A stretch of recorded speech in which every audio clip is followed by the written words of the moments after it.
Good afternoon, everybody, and welcome back to Rob's Rig. Today we're going to do mod number 2.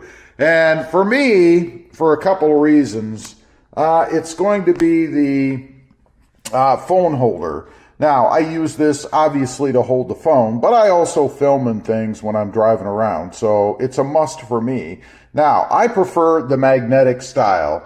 This has a magnet on a bracket. You can see here, it just sticks to the plate on the back of the phone, makes it really easy. Now, if you're wirelessly charging, obviously this plate is going to defeat that. I never do it that way, so it makes no difference to me. What I'm going to install, it's called a Ruby rig. I think you might be able to see it there. And it goes in right at the top of the dash area, right in one of these panels here. You can see it kind of matches that shape right there, right?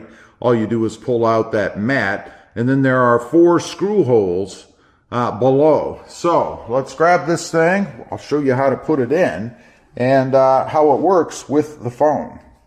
All right, as I mentioned, this is pretty easy. Just go ahead and pull out this cover, and I just throw it in my center console, so if I ever take this out, I'll have it later. Then you want to grab the bottom section of the mount, and there are 4 holes down here. They're already threaded, so you just want to lay it in there and then grab 4 of the screws. They are Phillips head, which makes it nice and makes it easy. They are the longer ones, and these do come with the kit, by the way. There are shorter ones in here. Again, you want to make sure you use the longer ones for this. The shorter ones are going to be to put the top part of the bracket on once you get this secured. So I'm going to go ahead and screw these in, and then we'll come back and put the top part on, and we'll be just about done.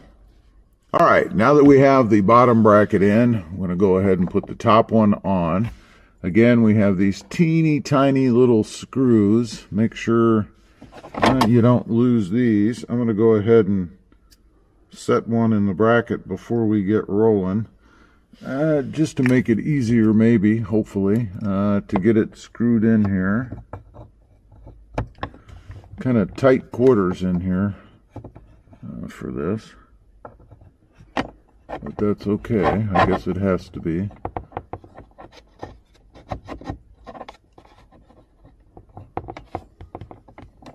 And you want to go ahead and just screw those in. So I'm going to go ahead and do that, and then we'll come back on and I'll show you the mount for the phone itself. All right, got everything mounted on here. Of course, the ball is on there from before. Now we just sandwich the holder on there. This is not rocket science. The hardest part, honestly, of this whole mod or setup is getting the phone in the spot that you want it, so that if you're, for instance, filming like I do, you can actually see yourself, or you can see the phone screen, of course, depending on where you want it to be. Now, for me, I'm going to position it in such a way that I can film myself, which is going to be pretty much like this, right? You guys can see I'm sitting here, blah, blah, blah, blah, blah, making a video.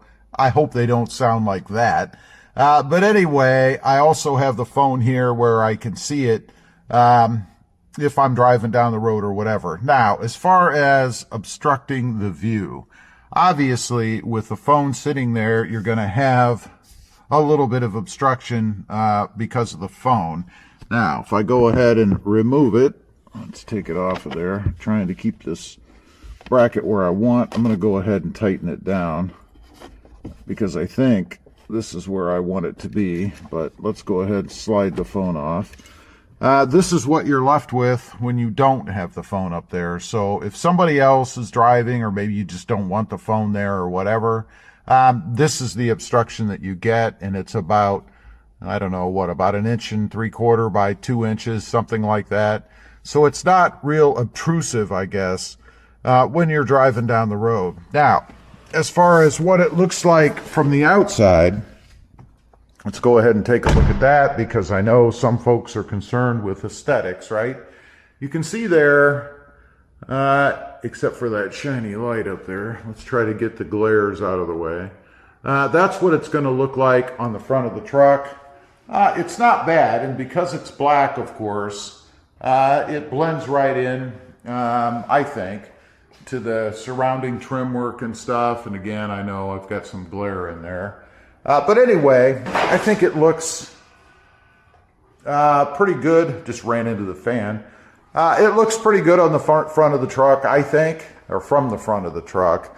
And again, not so obtrusive to your view when it's simply the phone holder itself, that it's going to drive you nuts. For instance, my wife, she'll be driving the Jeep too, of course. I mean, technically, I guess it's her vehicle. But anyway, it's not going to be so obtrusive that it's going to drive her nuts. And that is something that bothers her. I don't think she's a big fan of having it there at all. But you got to do what you got to do for the cause, right? Speaking of that, she also has this crazy little butterfly thing hanging here. Frankly, it drives me nuts. And honestly, if it wasn't there, I probably would have mounted the phone holder over on that side. But I can't shoot a clear shot with this thing bouncing around in front of the camera and stuff. So that's why it's going to be here. And speaking of that, I guess I would recommend that if you're going to put the bracket on, and you can flip it over, it can go on either side. You've got the same holes and things over there, that you put it on that side, because then it's even further out of your line of sight, at least from looking straight out of the front of the Jeep. It's a pretty cool little addition, I think. Again, it's an easy way to kind of add a phone holder. There's not a lot of room to hold the phone down in here. I mean, you have the cup holders, but there's really not a lot of space down there to be able to stick a phone. And if you have a couple of drinks in there, then you have even less room to put the phone in. Anyway, that's just my little, I guess, first mod, second mod, really, to the new Jeep. Love this thing so far. It's doing great. Got plenty of power, and I would recommend probably going with the naturally aspirated V6 as opposed to the 4-cylinder turbo. There's nothing really wrong with the 4-cylinder. I mean, it's got plenty of power. It's just that this V6 has a little bit more, and you can feel it. Anyway, my advice, I guess, drive both and see which one you like from a driving perspective, because you're going to have to live with whatever choice you make. So that's it. That's the phone mod for me. Leave a comment. Let me know what you think.